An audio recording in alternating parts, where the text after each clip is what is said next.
Hello kids, how are you all? So beta, today we will take geography का chapter number 8.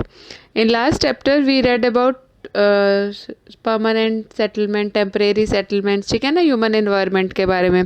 अब human environment interaction देखेंगे हम tropical और सब tropical regions में. ठीक है, so I am starting it up. Carry a pencil in your hand and underline the important points. And in next video बेटा, आई थिंक नेक्स्ट वीक में मैं आपको दोनों चैप्टर्स के वीडियोस भेजूंगी. ठीक है, डेजर्ट लाइफ और जो भी है लास्ट चैप्टर अपना इसका ज्योग्राफी का, तो आपको दोनों का ही होमवर्क करना होगा और दोनों चैप्टर्स के वीडियोस देखने होंगे. ठीक है, but for now we are taking chapter number 8. So Renuka was excited. Shrikant uncle was home after a gap of nearly 4 months. He was a wildlife photographer and travelled widely. Renuka's interest in wildlife and forest began at an early age when her uncle introduced her to books on nature. Pictures of distant lands and people who lived there always fascinated her. Renuka बहुत खुश हो रही थी. एक short story करके describe किया chapter के starting में कि जो रेनुका है वो बहुत खुश होती है. उसके कोई श्रीकांत अंकल हैं जो फोटोग्राफर हैं, 4 महीने के बाद घर आए हैं और वो काफ़ी सारी जगहों की डिस्टेंट प्लेसेस की पिक्चर्स उसके लिए लेकर आते हैं. तो उसको वो सब देखना, she loved all these things. ठीक है, in these pictures Renuka you can see people from different parts of the world, some from dry desert, some from frozen lands and some from hot west rain forest.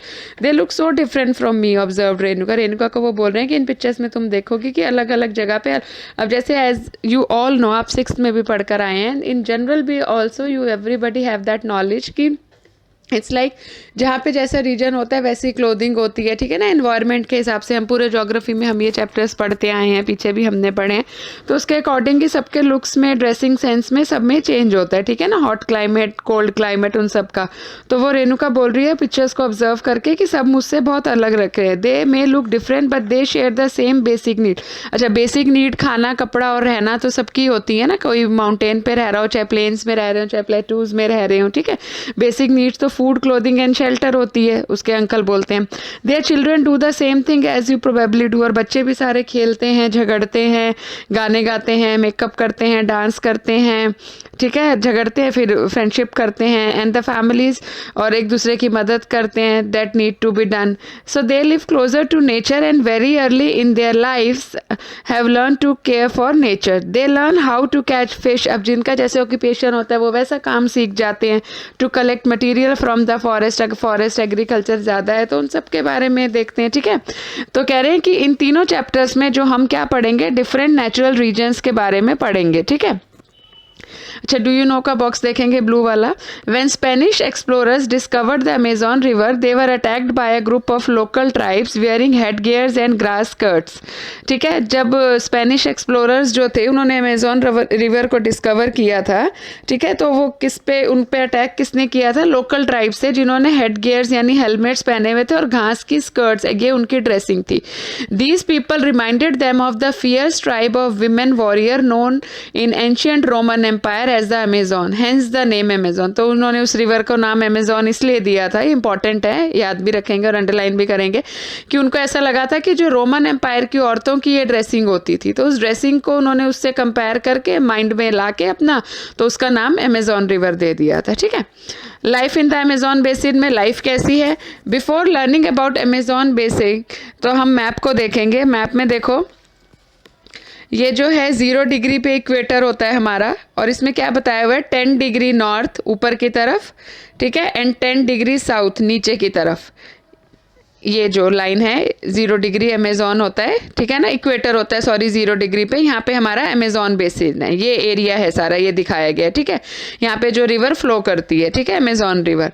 तो ये जो tropical region है 10 degree north और 10 degree south के बीच में लाई करता है ट्रॉपिकल रीजन जो है हमारा, इसलिए इसको हम इक्वेटोरियल रीजन भी बोलते हैं. इक्वेटर किस पे होता है हमारा, 0 डिग्री पे होता है. पीछे भी आप लोगों ने पढ़ा है, और अगर नहीं पढ़ा है तो वो वीडियोज देखा करो. ठीक है ना.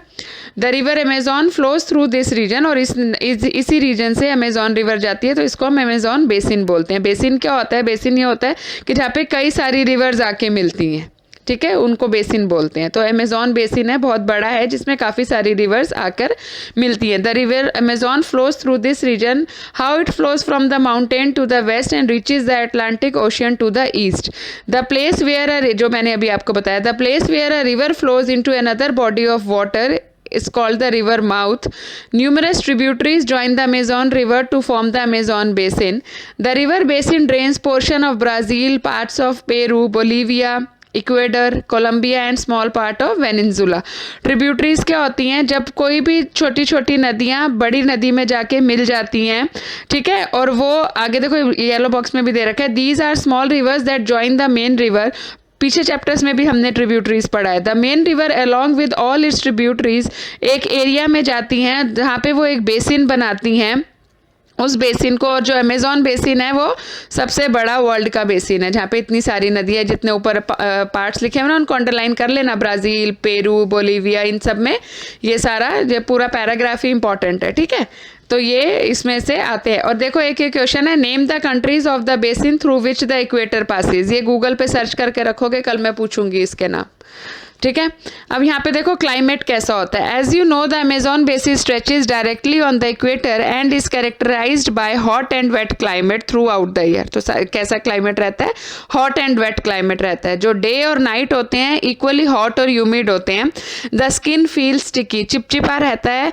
It rains almost every day, बिना वार्निंग के ही रोज की बारिशें आती हैं. The day temperatures are high with very high humidity. At night the temperature goes down but the humidity remains high. क्या बोलते हैं कि जो दिन का टेम्परेचर होता है वो बहुत गर्म रहता है और काफ़ी ह्यूमिडिटी भी रहती है. और जो रात में क्या होता है, जो टेम्परेचर होता है वो नीचे चला जाता है लेकिन जो ह्यूमिडिटी है वो ऐसी ही रहती है. तो ह्यूमिडिटी टेम्परेचर वहाँ पे रहता है. कहाँ पे? अमेज़ॉन बेसिन में, ठीक है. रेन फॉरेस्ट के बारे में पढ़ेंगे. As it rains heavily in this region, tropical region का हम पढ़ रहे हैं, ठीक है. As it rains heavily in this region thick forest go. अब बारिश इतनी ज़्यादा होती है तो थिक फॉरेस्ट होते हैं. फॉरेस्ट का हमने पहले भी पढ़ा है कि जहाँ थिक फॉरेस्ट होते हैं वहाँ पे सनलाइट भी पेनिट्रेट नहीं कर पाती है ना. That the dense roof created by leaves and branches does not allow the sun, अगली लाइन वही आ गई है, does not allow the sunlight to reach the ground. तो वो जो उनकी कैनोपीज होती है ना ट्रीज की ऊपर वाली जो ऐसी शेड बनी हुई है उसकी वजह से अंधेरा ही वहाँ पे रहता है. सनलाइट भी ज़मीन को नहीं छू पाती है. ओनली शेड टॉलरेंट वेजिटेशन में ग्रो, जो छाँव में उगते हैं ना वो पौधे ही वहाँ पर उग पाते हैं, ठीक है. Orchids, bromeliads grow as plant parasite, ये एग्जाम्पल्स हैं. The rain forest is rich in fauna. अब बारिशें हैं, फ्लोरा फौना दोनों ही अच्छे हो गए ना.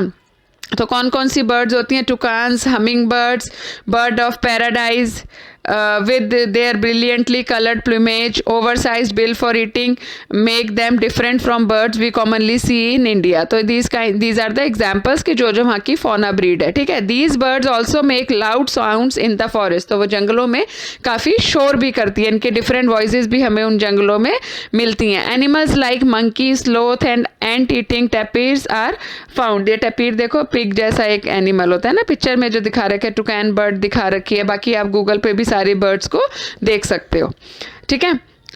ये जो ब्रोमेलाइट्स के बारे में डू यू नो में दिखा हुआ है. ब्रोमेलाइट्स आर स्पेशल प्लांट, अंडरलाइन कर लेंगे, that store water in their leaves. तो ये स्पेशल प्लांट्स होते हैं जो अपनी पत्तियों में पानी को रखते हैं, ठीक है. Animals like frog use these pockets of water for laying their eggs. तो वो उनके वहाँ पे अंडे ब्रीड करते हैं जो फ्रॉग्स होते हैं उनके प्लांट्स में, उनके लीव्स में, उन प्लांट्स के लीव्स में, ठीक है. ये इंपॉर्टेंट है. Various species of reptiles and snacks also thrive in these jungles. तो जो फॉरेस्ट है वहाँ जंगल है तो उसमें काफ़ी सारे तुम्हें क्या बोलते हैं स्नेक्स और रेप्टाइल्स भी मिलेंगे. क्रोकोडाइल, स्नेक्स, पाइथन्स ये सब होते हैं. Anaconda and boa constrictor are some of the species. ये रेप्टाइल्स की स्पीशीज हैं. इतने खतरनाक जानवर वहाँ पे मिलते हैं. एनाकोंडा कितना डेंजरस स्नेक होता है ना, kind of. Besides the basin is home two thousands of species of insects. तो ये जो बेसिन है ये किसका भी घर है, कई तरह की स्पीशीज, कीड़े मकोड़ों की स्पीशीज का भी ये घर है, बिकॉज थिक फॉरेस्ट है, अमेज़ॉन फॉरेस्ट है ना. Several species of fishes including the flesh eating piranha fish जो सबसे खतरनाक फिश होती है वो भी इसी रिवर में मिलती है. This basin is thus extraordinarily rich in the variety of life found there. ठीक है ना. तो ये मतलब काफ़ी ज़्यादा यहाँ पे हमें फ्लोरा और फौना बढ़िया मिलते हैं. कहाँ पे? अमेज़ॉन में, अमेज़ॉन बेसिन में, ठीक है. People of the rain forest. अब जो लोग हैं वो कैसे रहते हैं? People grow most of their food in small areas after clearing some trees in the forest. थोड़ी थोड़ी जगह बना के अपनी एग्रीकल्चर करते हैं. While man hunt and fish along the river, women take care of the crops. तो जो औरतें हैं वो खेती करती हैं और जो आदमी है वो शिकार करते हैं और फिश को पकड़ते हैं, ठीक है. दे मेनली ग्रो. अब ये जो टीवी चैनल्स होते हैं, डॉक्यूमेंट्रीज होते हैं, वाइल्ड लाइफ होती है, अगर इनको आप देखते हो ना तो इसमें काफ़ी ये सब यहाँ पे जाके इनके बारे में काफ़ी प्रोग्राम्स बने हुए हैं, ठीक है। दे mainly grow tapioca, pineapple and sweet potato. As hunting and fishing are uncertain, it is the women who keep their families alive by feeding them the vegetables they grow. ठीक है, तो अच्छा खेती का तरीका क्या है? अगर अब वो फिशिंग और वो सब हमेशा नहीं रहता है ना, तो इनको क्या बोलते हैं, अगर फॉरेस्ट से भी वो हंटिंग ना कर पाए तो खाना कहाँ से खाते हैं? एग्रीकल्चर का। अच्छा, वहाँ की प्रैक्टिस है स्लैश एंड बर्न, जैसे हमने शिफ्टिंग एग्रीकल्चर पढ़ा था ना पीछे, उसमें क्या है, ध्यान से सुनेंगे। स्लैश एंड बर्न का क्या है? Tomorrow I will ask these points, जो भी मैं बोल रही हूँ ना ध्यान से सुनेंगे, अंडरलाइन कर लो। Tomorrow I am definitely going to ask you. Slash and burn क्या है? Is a way of cultivating land where farmers clear a piece of land by slashing और cutting down trees and bushes. ठीक है, पेड़ को, झाड़ियों को काट के एक जगह खाली करते हैं। Trees these are then burn, ये इन पेड़ों को जला देते हैं, जिनके जो न्यूट्रिएंट होते हैं वो सॉइल से रिलीज होते हैं। अब वहां पे वो क्रॉप ग्रो करते हैं। कुछ सालों बाद उस जगह को छोड़ के अगली जगह पे रिपीट चले जाते हैं। आफ्टर रिपीटेडली अगर ये ऐसे ही पैचेस को यूज करते हैं, जो सॉइल होती है वो अपने सारे न्यूट्रिएंट्स जो है खो देती है, तो वो बंजर जमीन हो जाती है। Then they clear another plot. तो ये शिफ्टिंग कल्टीवेशन जैसा ही है, ठीक है। उस मीन टाइम में वहाँ छोटे छोटे पौधे उग जाते हैं, पुरानी फील्ड पे भी वो फिर न्यूट्रिएंट गेन कर लेते हैं, ठीक है। तो इसमें जो है सॉइल की फर्टिलिटी जो है वो बनी रहती है। People can then return to it और again can start cultivating the land, same land को, ठीक है। क्लियर है सबको? As hunting and fishing are uncertain, तो वो स्लैश एंड बर्न एग्रीकल्चर से लेडीज जो हैं उनका स्टेपल फूड है मैनियॉक, कसावा, जो क्या बोलते हैं पोटैटो की तरह होता है, ज़मीन के अंदर उगता है। They also eat queen ants and egg sacs, भी वो खाते हैं। Cash crops like coffee, maize and cocoa. Cash crops क्या होते हैं कि जिनको तुरंत हम बेच के जिनसे हमारी कमाई होती है, सोर्स ऑफ अर्निंग है, ठीक है ना। कैश क्रॉप मतलब जैसी आई, अब जैसे कॉटन का तो हम पढ़ते हैं ना कि कॉटन में तो क्या उसको अलग अलग करना, ये वो, फिर कॉफ़ी, मेज और कोका जो है कैश क्रॉप्स में गिने जाते हैं। The rain forest provide a lot of would for the houses. अच्छा, लकड़ी मिल जाती है उनको जंगलों से घर बनाने के लिए। Some families live in thatched houses shaped like beehives, जैसे मधुमक्खियों का छत्ता होता है ऐसे घर भी वो बनाते हैं। There are other large apartment like houses called Maloca with a steeply slanting roof, जिनकी छत ऐसी होती है, स्लांटिंग छत बनाते हैं, उसको वो मलोका बोलते हैं। Life of the people of the Amazon basin is slowly changing. In the older days थोड़ा थोड़ा चेंज आ रहा है वहाँ की लाइफ में। The heart of the forest could be reached only by navigating the river. तो जो नदी के किनारे से ही, नदी को नेविगेशन मान के ही उसके हार्ट ऑफ द फॉरेस्ट मतलब अमेजोन बेसिन के फॉरेस्ट के बीच में पहुंचा जा सकता था, मिड में।